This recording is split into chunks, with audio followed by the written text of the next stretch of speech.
केजरीवाल जैसे लोग, राहुल गांधी जैसे लोग जो है उनको यहाँ की नागरिकता देने के लिए अपना वोट बैंक बनाने के चक्कर में उनका वोटर आईडी कार्ड बनवा देते हैं। पहले राहुल गांधी जी, बाद में अखिलेश यादव, बाद में है असदुद्दीन ओवैसी, बाद में है। सबसे पहले ममता बनर्जी का इलाज करना चाहिए। ममता बनर्जी ने जो पश्चिम बंगाल का हाल किया हुआ है कुछ अपने मुसलमानी वोट बैंक के चक्कर में, ठीक है, मैं आपको बता दूं, उसने पूरे पश्चिम बंगाल का बेड़ा गर्क कर दिया है। उसकी कट्टर मानसिकता, आतंकवादी सोच दर्शाती है कि वो औरत नहीं है, वो औरत के नाम पे कलंक है। जैसे कि अमित शाह जी ने घुसपैठियों के ऊपर आवाज उठाए थे, इस पे आप क्या कहना चाहते हैं? सर देखिए, घुसपैठियों को हिंदुस्तान में आने से बिल्कुल रोका जाए।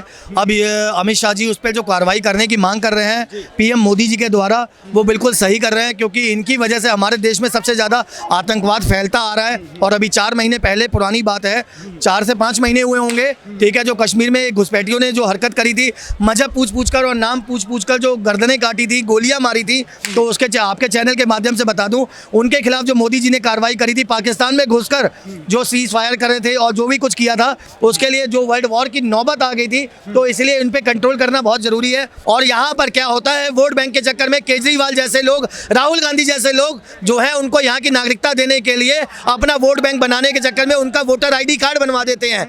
तो होता क्या है, कई बार देखा गया होगा, आप देखते होंगे कि इलेक्शनों के टाइम पर कितने तमाम मुसलमान उठ के चले आते हैं वोट डालने के लिए। वो सब कौन होते हैं? होते तो वो यही है ना, रोहिंग्या मुसलमान है, जो यहाँ पे टेंट लगा के कहीं फ्लाईओवर के नीचे बैठे हैं, कोई मस्जिदों की आड़ में लेके, कहीं मंदिरों की आड़ में लेके कहीं बैठे हुए हैं। तो इसलिए आपको बता दूं, निजामुद्दीन में चाचा बता रहे हैं, निजामुद्दीन में बहुत हैं। तो इन लोगों को कंट्रोल करने के लिए, इनको इन पर लगाम लगाने के लिए बहुत जरूरी है। अच्छा, एक मिनट चाचा, इन पे कंट्रोल करने के लिए क्या किया, लगाम लगाने के लिए क्या करना चाहिए सरकार को? सरकार क्या, हमारे तुम्हारे हाथ में होता, हम तुम्हें निकाल देंगे, सरकार इसमें क्या करेगी? हाँ। अगर हम तुम चाहें तो हम तुम भी निकाल सकते हैं, भाई हमारा देश है, तुम जहाँ आते आए वहीं जाओ। अच्छा ठीक है, इस पे कंट्रोल करने के लिए क्या करना चाहिए सरकार? सर, जो अमित शाह जी अभी नई पॉलिसी लेके आ रहे हैं उसके हिसाब से बहुत जल्दी कंट्रोल कर लिया जाएगा, क्योंकि अमित शाह और मोदी और योगी ये वो शख्स हैं जो हिंदुस्तान को बचाने के लिए अपने प्राणों की आहुति भी दे सकते हैं। तो ये तो बहुत छोटी सी बात है कंट्रोल करने के लिए। लोगों ने कहा था, उन्होंने आपने कई बार सुना था कि धारा 370 हट जाएगी तो दंगे हो जाएंगे, कश्मीर से अगर ये हो जाएगा तो ऐसा हो जाएगा। क्यों हट, क्या हो गया? धारा 370 हटी, कौन से दंगे हो गए आप बताइए? जब पूरे कश्मीर में जाके लाल चौक पर, कश्मीर के लाल चौक पर जाके राजनाथ सिंह और मोदी जी ने जब तिरंगा फहराया, तब कौन से दंगे हो गए? किसी माई के लाल की औकात नहीं है, आपके चैनल के माध्यम से बता रहा हूं, किसी माई के लाल की औकात नहीं है जो हिंदुस्तान की तरफ इस समय नजर उठा के देख ले, क्योंकि उनको पता है सबको, बब्बर शेर बैठा है ऊपर गद्दी पर। मोदी कोई शेर नहीं है, वो बब्बर शेर है, वो आदमी को चीड़ फाड़ देता है। आप देख लीजिए, पाकिस्तान को घुटनों पर ले आया, अमेरिका का क्या हाल कर रहा है इस समय, आपके किसी को बताने की जरूरत नहीं है।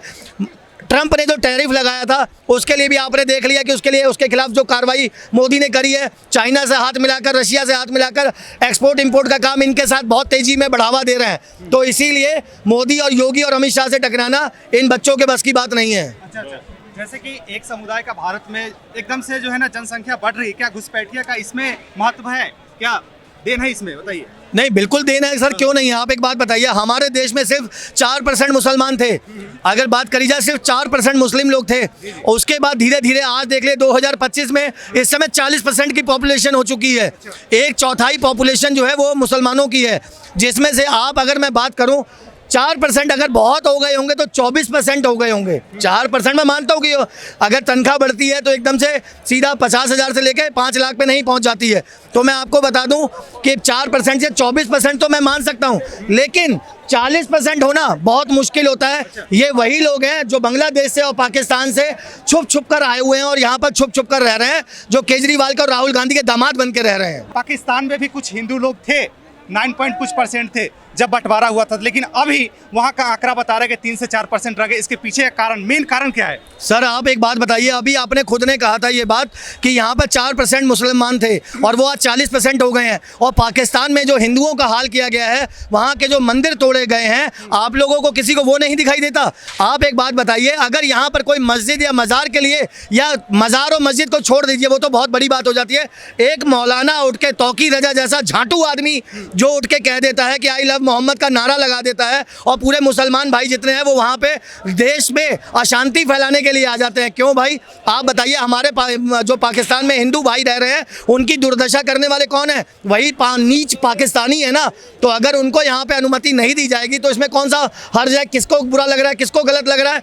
और मैं आपके चैनल के माध्यम से बता दूं, जब तक मोदी जी बैठे हैं और अगर प्रधानमंत्री योगी जी बन गए, जिस दिन नाम उनका घोषित हो गया प्रधानमंत्री पद के लिए, उस दिन हिंदुस्तान का एक अलग ही नक्शा देखेंगे आप लोग। जैसे कि आपने बोला कि घुसपैठिया का जैसे दंगा फैलाने में भी हाथ रहती है और बढ़ावा देने में, क्या लगता है सच में रहती है? मतलब कि ऐसे ही बनाया जा रहा है और बोला जा रहा है। मैंने अभी आपसे 2 मिनट पहले क्या कहा था कि अगर आपके पड़ोस में आके कोई किराए पर मकान लेके रहेगा, आपको नहीं पता कि वो बांग्लादेश का है या पाकिस्तान का है, तो आप क्या करेंगे? और कल को उन्होंने आपके ही पड़ोस में कहीं पे बम फिट कर दिया, या आपको मालूम है, क्योंकि कुछ नीच कौम वाले जो लोग होते हैं, नीच कौम इसलिए कह रहा हूँ, जिहादी मानसिकता वाले जो कट्टरपंथी जो होते हैं, जिनकी मानसिकता में सिर्फ जिहाद फैलाना, जिहाद का मतलब ये कि आतंकवाद फैलाना लिखा होता है, वो कुछ पैसों की खातिर कहीं पे भी बम लगा देंगे, कहीं पे भी गोलियां चला देंगे। तो इसीलिए उनको कंट्रोल करना बहुत ज़रूरी है। आपके चैनल के माध्यम से आपको बता दूं कि इन पर कंट्रोल नहीं लगाया गया तो देश का विनाश होने में ज़्यादा समय नहीं लगेगा। जैसे कि भारत में घुसपैठिया ज़्यादातर जो है ना इस साइड है, बांग्लादेश के साइड है, पाकिस्तान के साइड सटे हुए स्टेट में है, जहां पर बीजेपी की सरकार नहीं। आप बोले कि बीजेपी घुसपैठियों को निकालेगी, लेकिन जहां पे बीजेपी की सरकार नहीं वहां पे कैसे सुधराव होगा? मैंने अभी 2 मिनट पहले एक चैनल पे बोला था, मैंने अभी 5 मिनट पहले एक चैनल पे बोला था कि मैं आपको बता दूं कि सबसे पहले राहुल गांधी जी बाद में, अखिलेश यादव बाद में है, असदुद्दीन ओवैसी बाद में है। सबसे पहले ममता बनर्जी का इलाज करना चाहिए। ममता बनर्जी ने जो पश्चिम बंगाल का हाल किया हुआ है, कुछ अपने मुसलमानी वोट बैंक के चक्कर में, ठीक है, मैं आपको बता दूं, उसने पूरे पश्चिम बंगाल का बेड़ा गर्क कर दिया है। उसकी कट्टर मानसिकता, आतंकवादी सोच दर्शाती है कि वो औरत नहीं है, वो औरत के नाम पे कलंक है, वो जाहिल है, चुड़ैल है, जैसा कि आप लोग पीछे सुन रहे हैं।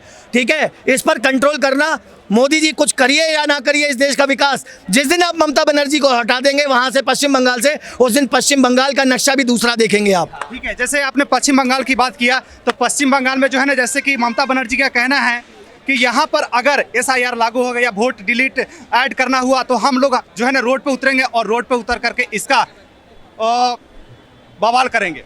अच्छा, अभी थोड़े दिन पहले आपने बरेली की घटना सुनी थी, आपने सुना था योगी बाबा ने क्या डंडा चलाया है, फिर लोगों के मिर्चें लगी पिछाड़े में। आपको बता दूं, आपके चैनल के माध्यम से आप एक काम करिए, मैं दिल्ली में हूं, आप भी दिल्ली में खड़े हैं, इनसे कहिए केजरीवाल जी से, जिन्होंने जिंदगी भर घोटाले किए हैं, उनसे कहिए एक बार रोड पे उतर के देख लें और अपने रिश्तेदारों को, जो ये मुसलमानी कौम वाले जो इनके सगे फुफेरे रिश्तेदार हैं, खाला के लौंडे और जो रिश्तेदार हैं, फुप्पी के बुआ के लड़के जो हैं, इनको बुला लें, इनसे कहिए धरना प्रदर्शन करके देख लें, मोदी और योगी मिलकर पिछाड़ा सुझा देंगे, बैठने लायक नहीं बचेंगे। लेकिन आप मोदी योगी कर रहे हैं, जैसे कि दिल्ली में बीजेपी की सरकार है, यूपी में बीजेपी की सरकार था, लेकिन वहाँ बंगाल में नहीं है ना। बंगाल में, इसलिए तो मैं कह रहा हूँ, मोदी जी से हाथ जोड़कर अपील करता हूँ कि सबसे पहले ममता बनर्जी का इलाज करिए, सबसे पहले, क्योंकि जो ऐसे नासूर लोग हमारे देश को खोखला कर रहे हैं ना, इन लोगों के, इनकी नीच मानसिकता को बदलना बहुत जरूरी है। और अगर मानसिकता नहीं बदल सकते तो इन सालों को ही बदल डालो। सर 11 साल हो गए बीजेपी गवर्नमेंट को, मोदी जी को आए हुए 2014 से 2025 आ गया।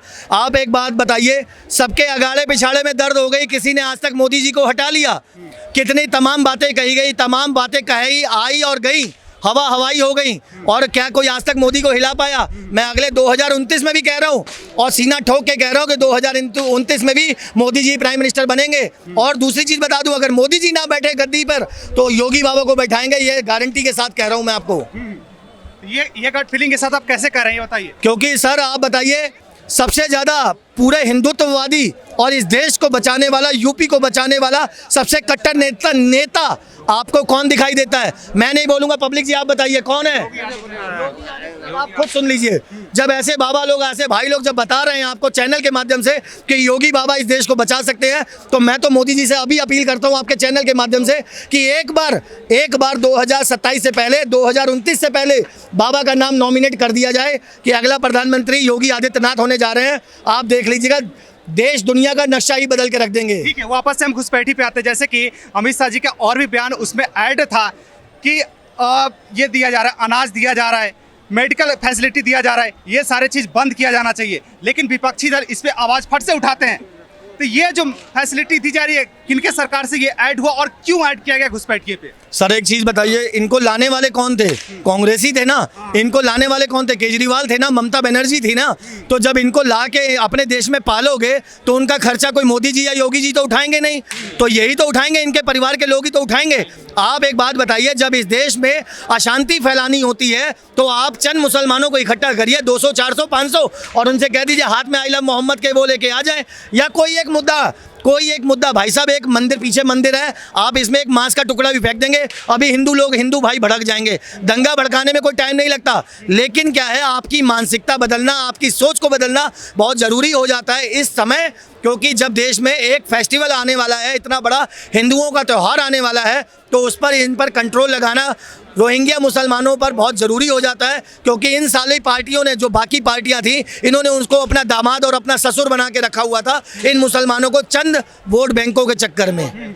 जी, ये लग रहा है कि खत्म हो जाएगी। बिल्कुल खत्म हो जाएगी सर। अगर अमित शाह जी ने कहा है, वो कहता है तो करके दिखाता है, मैं आपको बता दूं। तो लेकिन जैसे कि 15 साल से अभी केंद्र में सरकार रहा है बीजेपी का, तो अभी तक तो हो जाना चाहिए जैसे कहता सर एक चीज बताइए, 65 साल से किसी ने देश पर राज किया हो और नोच के खा लिया हो, उसको बदलने में कोई थोड़ा बहुत तो समय लगता है ना। आप खेतों में जब एक फसल लगती है, उसमें कोई कीड़ा लग जाता है, तो आप एकदम से ले जाके सारी दवाई थोड़ी ना डाल देते हैं, पूरी लीटरों भर पेट्रोल डाल देंगे या दवाई डाल देंगे उसको बुझाने के लिए या उसको खत्म करने के लिए। ऐसा नहीं होता, इलाज धीरे धीरे किया जाता है। ये बीमारी बन चुकी थी कांग्रेस हमारे देश के लिए, हमारे देश के लिए नासूर बीमारी, दीमक लग चुकी थी। मैं आपको बता दूं, उसको खत्म करने के लिए डीडीटी डाली जा रही है। योगी और केजरीवाल वाली जो योगी और मोदी वाली जो डीडीटी है, वो डाली जा रही है इनके ऊपर। ठीक है, आपने बोला कि डाली जा रही है, लेकिन पश्चिम बंगाल और असम की बात तो हम मानते हैं, लेकिन गुजरात में मोदी जी 15 साल रह करके वहां पे आए, यहाँ पे ही 15 साल हो गया, 30 साल हो गया। आप बोले थोड़ा सा टाइम लगता है, तो ये तो 30 साल हो गया। अच्छा एक बात बताइए, जाना चाहिए था अभी तक। मोदी जी प्रधानमंत्री कब बने? 11 साल पहले बने ना, 2024 में 14 में। और आप बता दीजिए, पहले वो मुख्यमंत्री थे। आपको और आपके चैनल के माध्यम से बता दूं, जब योगी आदित्यनाथ दिल्ली यूपी के मुख्यमंत्री बने, तो उन्होंने यूपी का विकास किया, यूपी के लिए काम किया। जिस दिन वो इस देश के प्रधानमंत्री बन जाएंगे तो उस देश का विकास करेंगे, हिंदू राष्ट्र बनाने के लिए उन सबकी पिछाड़ा और अगाड़ा सुझा देंगे जिसने आंख उठाई और नजरें उठाई और गलत मतलब भाषा का प्रयोग भी किया। तो क्या लगता है कितने टाइम में घुसपैठिए सारे यहाँ से रिपोर्ट कर दिए जाएंगे? सर ये तो कोई निश्चित समय थोड़ी ना है, फिर भी अनुमान लगाया नहीं अनुमान सर, मैं कोई भविष्यवाणी थोड़ी ना, मैं कोई मतलब वो थोड़ी ना हो कि मैं आपको बता दूं कि आप 2 दिन में हटा दिए जाएंगे, 2 महीने में हटा दिए जाएंगे। वो मोदी जी और बाबा जी और योगी जी कर रहे हैं और अपना अमित शाह जी कर रहे हैं, उनकी प्लानिंग बिल्कुल सही है। जब इन कट्टरपंथियों को यहाँ से हटाया जाएगा, हमारे देश में वैसे ही सुकून और शांति का माहौल आ जाएगा। क्या लगता है और लोगों को भी रोजगार का मतलब अवसर? सर रोजगार की बात करिए ना, आप रोजगार की बात करिए। राहुल गांधी उठ के खड़े हो जाते हैं, अखिलेश यादव उठ के खड़े हो जाते हैं कि हिंदू मुस्लिम हिंदू मुस्लिम हिंदू मुस्लिम। अरे हिंदू मुस्लिम करवाने वाले तो आप है ना। आपको कोई मुद्दा नहीं मिल रहा मोदी को हटाने का, आपको कोई जरिया नहीं मिल रहा मोदी और योगी को हटाने का, तो आप हिंदू मुस्लिम करवा रहे हैं। देखिए आप बहुत बड़ा आरोप लगा रहे हैं राहुल गांधी जी पे। बिल्कुल सही कह रहे हैं। उनका कहना है कि हम मुस्लिमों के साथ हैं। क्यों नहीं होंगे? क्योंकि उनकी पीढ़ियां जो चली आ रही हैं, वो खान था, इनके बाप का नाम फिरोज खान था, ठीक है। तो ये खानदान जो इनका चला आ रहा है, वो एक खान फैमिली से है ना। मुसलमानों का सहयोग क्यों नहीं करेंगे?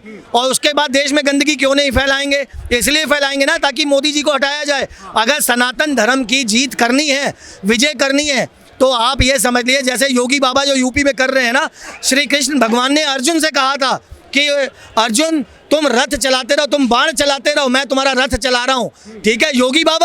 योगी बाबा वही अर्जुन बन के अपना काम कर रहे हैं, और रथ कौन चला रहा है? मोदी जी चला रहे हैं। बस मोदी जी श्री कृष्ण भगवान है और योगी जी अर्जुन है। जिस दिन मछली की आंख पर निशाना देख के मारेंगे, उस दिन ये समझ लीजिए जितने रोहिंग्या मुसलमान हैं और जितने कट्टरपंथी हैं, उनका सबका इलाज हो जाएगा। जैसे कि आपने बोला कि दंगा भड़काने में और सपोर्ट करने में विपक्षी पार्टी का हाथ रहता है, तो क्या हम बरेली को लेकर के चल सकते हैं इसके साथ? बिल्कुल सर। आप एक बात बताइए, तौकीर रजा कौन है? ना वो किसी पार्टी से, और सारी पार्टियां उसे समर्थन देती हैं, चाहे वो मायावती हो, अखिलेश यादव हो, राहुल गांधी हो। आप उनकी वीडियो उठा के देख लीजिए, गूगल पे जाके फोटोएं चेक कर लीजिए, वो राहुल गांधी के संग लंच कर रहे होते हैं। आपने मायावती के नाम लिया, मायावती बोला जाता है कि बी टीम है। बी टीम है सर। देखिए जिसकी जलेगी उसकी आवाज़ तो निकलेगी। अब उनकी बाकी पार्टियों की जली हुई है। अगर उसने योगी के काम की सराहना करी है और अगर मोदी जी को अच्छा बताया है तो इसका मतलब ये है ना कि काम किया गया होगा देश में। और विकास की बात करिए ना, आप ये बार बार हिंदू मुसलमान की या अखिलेश यादव की, राहुल गांधी की बात कर रहे हैं। आपके चैनल के माध्यम से बता दूं कि सबसे ज़्यादा विकास अगर किसी गवर्नमेंट में हुआ है तो इसी बीजेपी गवर्नमेंट में हुआ है, मोदी सरकार में हुआ है।